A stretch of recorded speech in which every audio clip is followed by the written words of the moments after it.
Carbon County, Pennsylvania Commissioner Chris Lukasevich, and as a 34-year Army veteran and chair of the National Association of Counties, Veterans, and Military Service Committee, I want to take a few brief minutes and share a message for this one day a year where we, as Americans, are encouraged to remember the service members who died defending our way of life and bringing hope of security to people around the world.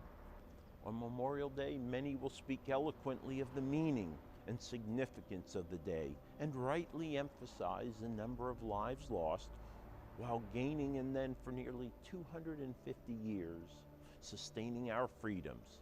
This is unquestionably needed, a need to reinforce a history, a need to educate another generation about the ultimate examples of selfless service and sacrifice that absolutely should never be forgotten.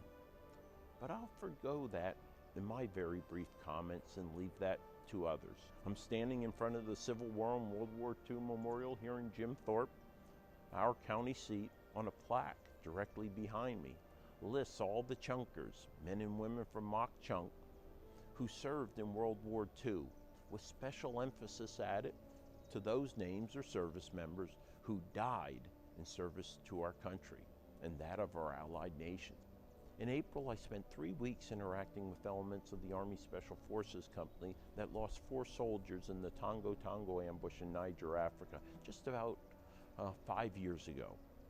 Even after I suspect a 70% or greater turnover of personnel in that unit since that incident in 2017, the lingering impact of that loss continued to have a notable impact on that organization was clearly evident, while continuing to honor and at times mourn the loss of their fallen brothers in their stories and even in the jokes they told. They refocused that seemingly ever-present sense of loss into an incredible training intensity, honoring and respecting the loss, yet rechanneling the impact of the loss. Just an observation that so impressed me, but also reminded me of my own knowledge and experience that the impact, the loss of a service member never fully abates for one's comrades or family, nor should it for a grateful nation. Ultimately, we must choose or balance how best to honor service through unending mourning or redirecting the sense of loss for positive change. At the same time, I was reminded of an excerpt from the first stanza of the Ranger Creed in my Ranger Battalion yearbook of 1982 and 83 that observed first and foremost the death of 4 fellow Army Rangers. That excerpt, above the names of the fallen, quote unquote, fully knowing the hazards of my chosen profession. Not one of these Rangers, nor the Special Forces soldiers I mentioned, would have sought significant commemoration of their service or expected us or their fellow soldiers, shipmates, airmen, Marines, or families to pass an entire day, an entire Memorial Day of mourning. But they do deserve it, as do all men and women, volunteer and draftee, who died in service to our nation.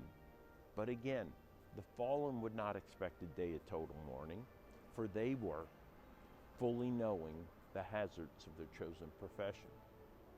So as a voice for the fallen, for the last few seconds I have your ear, and with the need to balance the wishes of the fallen with those of a nation yearning to express gratitude, please on this Memorial Day, do take a few moments to reflect on the sacrifices of the fallen and their families, and then as the fallen would wish, celebrate and honor their service and sacrifice, not with more tears and sorrows, but with enjoyment and time spent with family and friends. Thank you. I'm Carbon County Commissioner Chris Lukasevich. Deo presso liber, sua sponte.